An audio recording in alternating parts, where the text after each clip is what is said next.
थोड़ी देर में हमारी बहन अंजलि के आखिरी सफ़र के लिए निकलेंगे और मैंने आप लोगों को मौलाना आज़ाद मेडिकल कॉलेज में इस बात की पुष्टि की थी, सहानुभूति दी थी कि जब भी मेरे पास पोस्टमार्टम के कुछ रिपोर्ट्स आएंगे तो मैं आप लोगों के साथ साझा करूंगा, क्योंकि मीडिया ने जो है बहुत सपोर्ट किया है।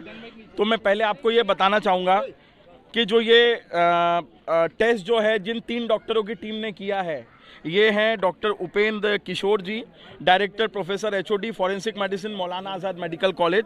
जो दूसरे डॉक्टर हैं इसमें वो हैं doctor Rupesh Chandra, senior resident forensic medicine Maulana आज़ाद।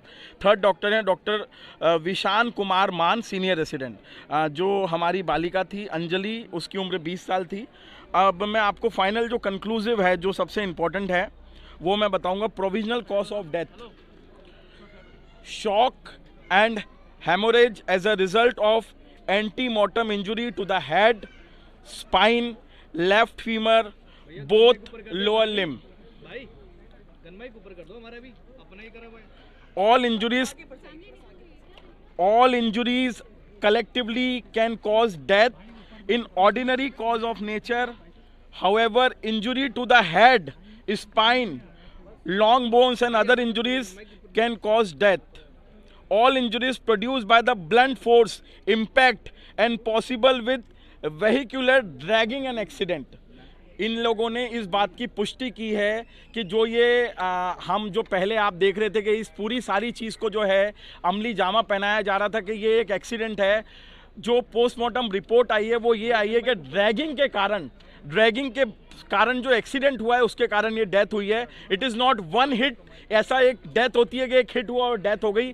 जो 13 किलोमीटर का जो सफ़र जो मुजरिमों ने तय किया था, उसको घसीटा था, उस ड्रैगिंग के कारण डेथ हुई है। एक और मेन एस्पेक्ट जो हम लोग सब जानना चाह रहे थे, जो हम सस्पेक्ट कर रहे थे कि ये कहीं कोई रेप तो नहीं है, तो रेप को लेके जो पॉइंट है, पेल्विस का जो रिपोर्ट आया है, पेल्विस कैविटी जो है वो एनएडी है, नॉर्मल है, कोई एबनॉर्मलिटी नहीं आई है। पेल्विक बोन्स जो है वो इंटैक्ट हैं। यूटेरस और ओवरी का जो साइज़ है वो 64 ग्राम है। सेंट्रल सर्वाइकल ओपनिंग और नल्ली पैरा मतलब शी वॉज नेवर, वो कभी प्रेग्नेंट नहीं हुई या नहीं थी। ब्लैडर भी नॉर्मल था और no injury present to the genitalia, मतलब उसके जो जेनाइटल ऑर्गन में किसी भी तरीके की इंजुरी नहीं आई है।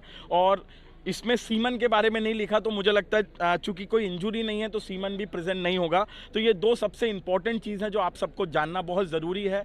मीडिया जो है एक स्तंभ है, बट एक जो सबसे इंपॉर्टेंट चीज़ आ रही है जो पोस्टमार्टम रिपोर्ट में भी है, that the impact of accident and the continuous dragging of 13 kilometre वहाँ कहीं पर नोटेड नहीं है, बट उनकी चार्जशीट में ये नोट है कि 13 किलोमीटर जो है वो गाड़ी घूमी है और ड्रैगिंग के कारण जो है ये डेथ हुई है। और ये एक प्रॉपर मर्डर है, एक प्लान मर्डर है, क्योंकि 2 बजे पहले अक्यूज़ कहते हैं कि वो वहाँ पर मूर्थल से अपना न्यू ईयर बना के आ रहे थे और सडनली वो लोग 2 बजे वहाँ पर खड़े हुए हैं, अपनी लाइट को डिम कर रहे हैं, कुछ कर रहे हैं। तो ये प्रॉपर एक प्लान मर्डर है। मैं आप लोगों के माध्यम से हमारे भारत के प्रथम नागरिक, हमारी राष्ट्रपति श्रीमती मुर्मू जी से, हमारे माननीय प्रधानमंत्री नरेंद्र मोदी जी से और हमारे एलजी साहब से, विनय कुमार सक्सेना जी से, आप सबसे ये आग्रह करूंगा कि हमारी जो बहन है, जो दिल्ली की बहन है, जो आज पूरे भारत की बहन बन गई है 140 करोड़ लोगों की,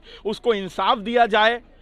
जैसे निर्भया को इंसाफ मिलने में 10 साल लग गए, वैसा वक्त ना लगाया जाए और इन 5 एक्यूज को जो है फांसी की सज़ा सुनाई जाए। बहुत बहुत धन्यवाद। अब हम लोग जो है यहाँ से क्रिमेशन के लिए जाएंगे और उसके बाद अगर आप लोगों के कुछ सवाल होंगे तो हम लोग उसका जवाब देंगे। बहुत बहुत धन्यवाद। Thank you.